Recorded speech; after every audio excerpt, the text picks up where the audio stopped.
में चल रहे संघर्ष के बीच देश में एलपीजी सिलेंडर की कमी को लेकर शिवसेना यूबीडी सांसद संजय राउत ने केंद्र सरकार पर तीखा हमला किया। उन्होंने कहा सरकार के दावे गलत साबित हो रहे हैं और एलपीजी और ईंधन की कमी का असर कई क्षेत्रों पर पड़ रहा है। राउत ने आरोप लगाया कि कमर्शियल और घरेलू गैस की कमी के कारण कई जगह रेस्टोरेंट और दूसरी इंडस्ट्री प्रभावित हो रही है। यहाँ तक कि कुछ रेस्टोरेंट बंद होने की नौबत पर आ गई। राउत का कहना है कि जब पश्चिम एशिया में संघर्ष शुरू हुआ था तब केंद्र सरकार ने कहा था कि इसका भारत पर कोई असर नहीं पड़ेगा और कीमतें भी नहीं बढ़ेगी, लेकिन अब हालात अलग दिखाई दे रहे हैं। कुल मिलाकर प्रधानमंत्री, वित्त मंत्री और विदेश मंत्री के आश्वासन गलत साबित हो गए।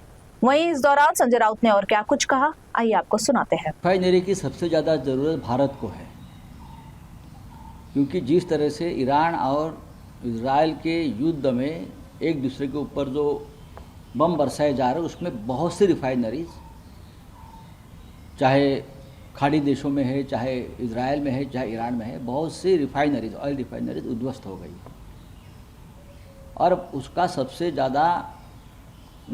ज़्यादा संकट भारत पर मंड रहा है। भारत में अब ईंधन का संकट है, गैस का संकट है, कमर्शियल गैस, घरेलू गैस, भारत के उद्योग बंद हो रहे हैं गैस की संकट से और ईंधन के संकट से। तो इस प्रकार की इन्वेस्टमेंट बड़े बड़े उद्योगपति भारत छोड़कर विदेश में क्यों जा रहे हैं, उसका जवाब प्रधानमंत्री मोदी जी को देना पड़ेगा कि हमारे उद्योगपति अब हमारे देश में इन्वेस्टमेंट नहीं करना चाहते, क्योंकि यहाँ की हालत ठीक नहीं है, यहाँ की सरकार की दिशा ठीक नहीं है, इसलिए वो विदेश में जाना चाहते हैं। ये सरकार को जवाब देना पड़ेगा, ये पहली बात। अब भारत पर जो संकट है, गैस, घरेलू गैस, कमर्शियल गैस, ऊर्जा, हम उससे कैसा निपटारा करेंगे। मुंबई जैसे शहर में, दिल्ली जैसे शहर में, बेंगलुरु में 30% रेस्टोरेंट्स बंद हो गए हैं गैस की किल्लत से। 30%, उसका सीधा असर होता है रोजगार पर। मोरबी का टाइल्स उद्योग बंद हो गया है, जो गुजरात में है। मोरबी में 4 लाख से ज़्यादा जो लोग हैं वो उसी उद्योग पर निर्भर है। महाराष्ट्र में फाउंड्री उद्योग है, फाउंड्री, इंजीनियरिंग, फार्मास्यूटिकल्स, उनके लिए भी ये गैस की ज़रूरत होती है, वो बंद होने के कगार पर है। प्रधानमंत्री ने कहा था इस युद्ध का कोई परिणाम भारत देश पर नहीं होगा, लेकिन 8 दिन में बहुत ही गंभीर परिणाम हमको दिखने लगे हैं। कहाँ से लाएंगे गैस? मोदी जी के पास कुछ उसका विकल्प है? तो हमने ये सोचा है, मोदी जी बहुत बड़े शास्त्रज्ञ है, वैज्ञानिक है, साइंटिस्ट है। कुछ साल पहले मोदी जी ने एक संशोधन किया था कि नाले से गैस बनाएंगे। आपको याद होगा, तब सब लोगों ने उनकी चेष्टा की, हाँ, मजाक उड़ाया मोदी जी का, अरे क्या बोल रहे हैं, हम नाले से गैस पैदा करेंगे और घर घर में चूल्हे जलाएंगे।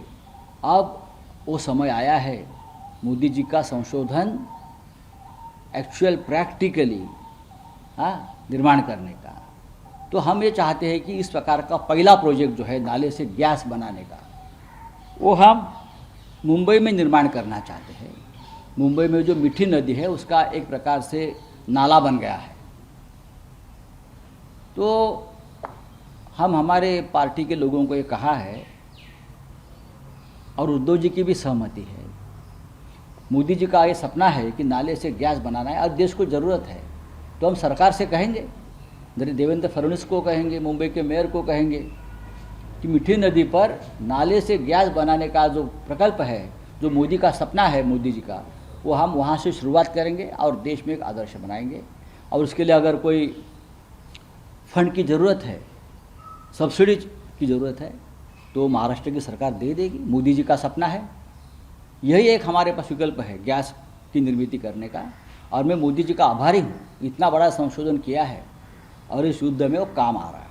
एयरलाइंस के प्राइस भी जो है वो बढ़ रहे हैं। कई एयरलाइंस ने अनाउंस कर दिया है कि प्राइसेस जो है वो बढ़ रहे हैं। तो सरकार क्या कर रही है? भारत की सरकार क्या कर रही है? उसका अगर कोई व्यापार कर रहा है ये संकट का, तो ये भारत की सरकार को समझना चाहिए।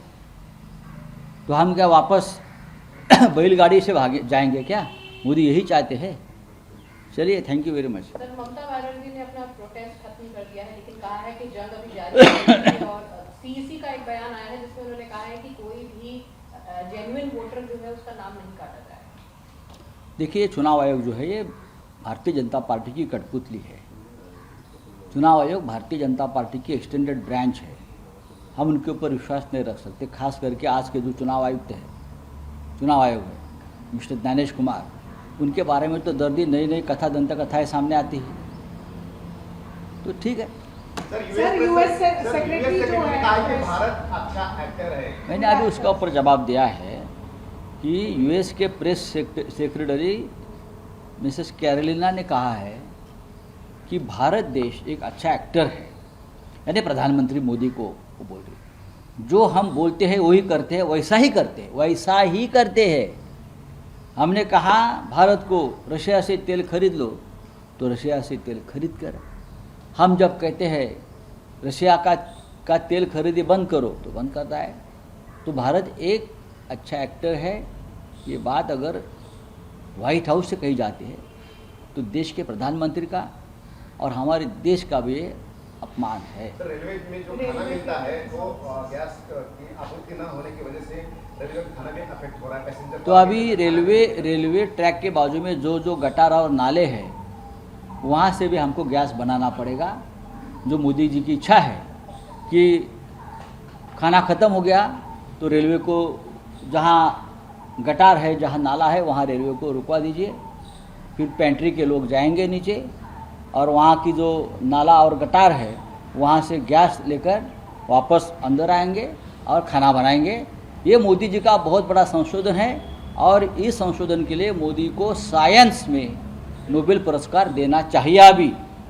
और उसके लिए ईरान और इजराइल का जो युद्ध है उसको भी धन्यवाद देना चाहिए कि इतना बड़ा संशोधन सामने आ रहा है।